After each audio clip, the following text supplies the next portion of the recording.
Good morning, Colonel Andrea Ciseau, and thank you so much for your time this morning. I'm excited to talk to you about the port developments in East Africa.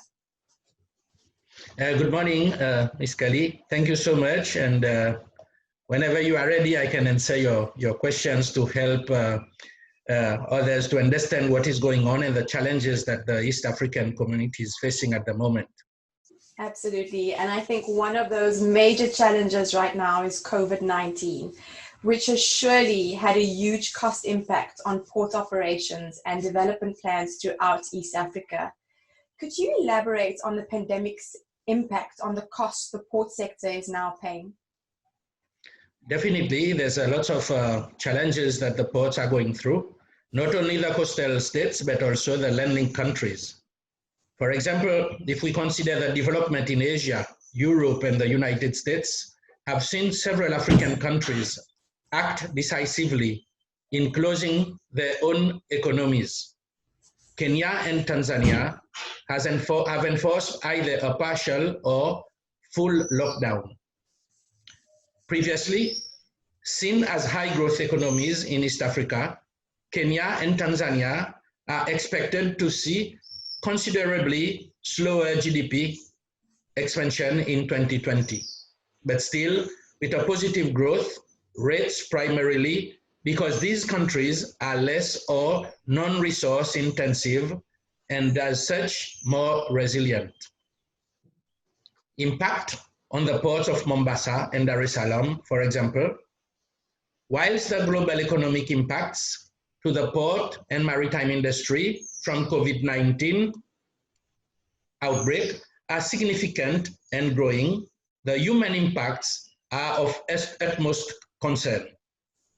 Since ports are a nation's first line of defense against threats ranging from terrorism, pathogens, they take their role seriously about protecting the safety and well-being of their communities. The maritime industry is playing a critical role in the short-term emergency response to COVID-19 by facilitating transport of vital commodities and products. Despite the current situation, a vast majority of ports have succeeded to stay open to cargo operations. However, most of them remain closed for passenger traffic. The port of Mombasa remains operational with essential staff reporting to duty. The port, normally a bustling harbor, has reported a decline in cargo flow. As a result, business at the port have been significantly affected as more cancellations and empty arrivals are expected to be registered. Mombasa serves as the main gateway to the East African landlocked countries, such as Uganda, Rwanda, Burundi, Democratic Republic of Congo, and South Sudan. The decline in cargo flow at the port of Mombasa means landlocked countries will also suffer from shortage of goods moving to their countries.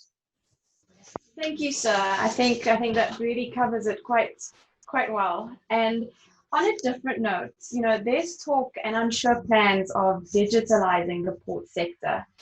To what extent will this lessen the pressure on traditional ports? And what are some of the plans in place to digitalize ports in East Africa? Yeah, but I would like also to share with you on the issue of increased control and surveillance on the movement for both essential and non-essential products in the supply chain are unavoidable at the current times. However, such measures should not affect the flow of trade, addressing challenges to harmonize issuance and recognition of COVID-19 certificates for truck drivers to speed up the clearance procedure in East Africa is a vital starting point. KPA looks to implement strict compliance with the International Treaty for Garbage Control at Sea, referred to as MAPOL 7378 Annex 5, for all vessels especially those from countries with high rates of COVID-19. The East African region has been leading over the last 10 years to expand in the development of its ICT infrastructure and increasing accessibility for ICT.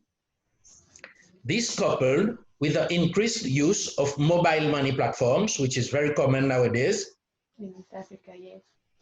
ports are enhancing online cargo clearance procedures to reduce human traffic in ports. The urgency of implementing the African Continental Free Trade Agreement is even more palpable. All evidence suggests that rapid implementation of AFCFTA, together with the new trade facilitation measures, could significantly mitigate COVID-19 negative impact on the continent's economy. Okay. Definitely, with the reduced operations in ports, offers a significant opportunity for port authorities to streamline various business processes. With the use of mobile money platform, for example, ports customers are encouraged to use online cargo clearance procedures. This has benefit of reducing bottleneck arising from manual transactions, and additionally, corruption will be reduced. In Kenya, the CanTrade platform provides an opportunity for customers to check various requirements and regulations ahead of moving cargo through the port. KPA has rolled out Captain Cargo. It is an online customer service to assist and update shippers on shipping and cargo clearance process at the port of Mombasa. Excellent. So that's quite exciting. And I like the name Captain Cargo. Yes. So, East Africa is a region of possibilities. Tell me more about the importance of dry ports in Africa and short-term plans for its development in the region. We at PMAESA have always advocated for proper implementation of dry ports in the region. Dry ports are seen as vital nodes in the value chain. One important role they play is the reducing of pressure along economic corridors. Additionally, if well implemented and in collaboration with private sector, government stands to provide employment opportunities. From a regional perspective, and against the backdrop of the pandemic, importers from landlocked countries have opted to store their cargo in warehouses as they wait for governments in the region to ease containment measures, which has seen cost of transporting cargo from Mombasa to different East African countries double due to lack of trucks and increased cost of operations. Demand for warehouse usage in Kenya has increased by 30% during COVID-19 time. And currently, there is about 82% of warehouse utilization. All right, so what are some of the major port trends we should be aware of, and what can we expect for the second half of 2020? For regional trade, I believe imports have been the principal victim of the crisis, declining by a quarter over the last 3 months since the crisis began in March. This trend will have implications for long-term economic growth as capital goods import have declined markedly. This provides an opportunity for revitalization of national and regional industry, as local producers step up to fill the void created by the sharp drop in imports. In the face of disruptions to traditional transport corridors, there is a need to be flexible in the utilization of different modes of transportation. Reduction of non-tariff barriers to cross-border trade will be the key trend as implementation of the AFCFTA looks to boost intra-African trade. Okay. Well, there are some exciting things to still look forward to, even though 2020 has been a year that we didn't expect.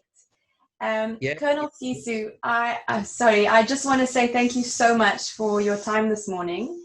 And I'm very jealous that you get to be stuck in the Seychelles during such a time. Yeah, most welcome. And thank you so much for giving PMAESA the opportunity to be on your platform. We look forward to the continued collaborations.